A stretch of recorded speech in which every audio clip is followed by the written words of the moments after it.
Daytona. You were running up front.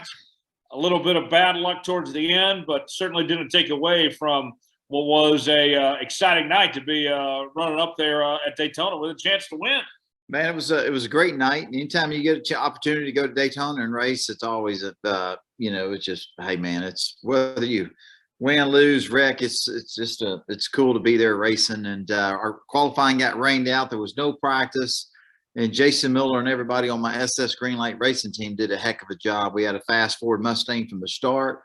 Had Brett Baer Everfi on the car, which was just truly an honor. And man, but what a great race it was. We had a great race and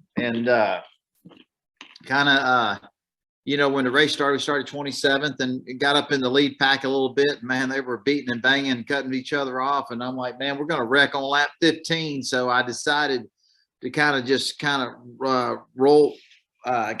ease my way back to the back and just run in the back. And with about 17 laps to go, we kind of made our way up to the front, got up to about 4th or 5th, had a caution. And then, man, after that, it was just, you put yourself in, you give your racing team, your sponsors, and yourself an opportunity to have a great run, maybe a win. And, I just tightened up those belts a little bit tighter and said, man, I was going for it.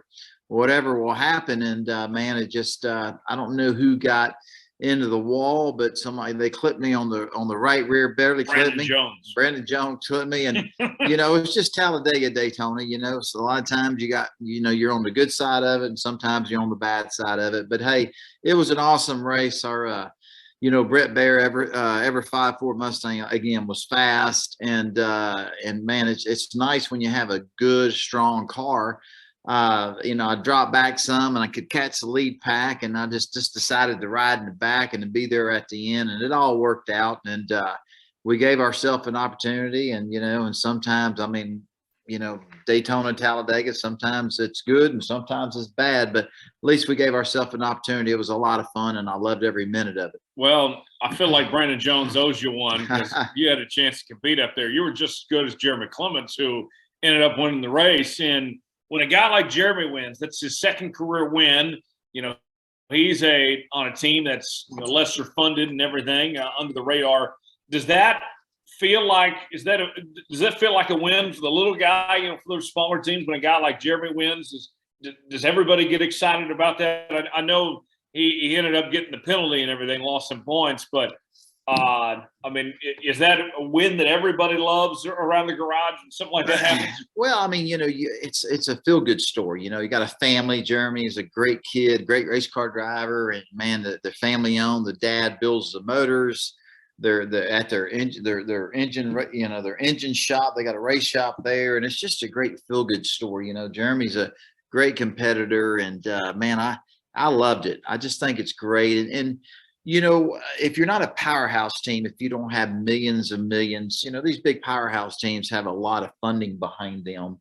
And, you're used to seeing the same cars team up near the top 10 week in and week out. But a lot of times when you go to Daytona and Talladega and some other short tracks, maybe Atlanta, it's a great equalizer. It gives the teams that don't have those, $5, $6, $7, $8, $10 million budgets an opportunity to win. And and anytime you can see Timmy Hill with Carl Long Motorsports, or Carl Long with two top tens, absolutely, or Jeremy Clemens, it's wonderful. I love it. I was cheering for him. Unfortunately, I was on the sideline back time I got out of the infield care center and back to the garage. The race still wasn't over with yet, and I think I crashed with 4 laps to go.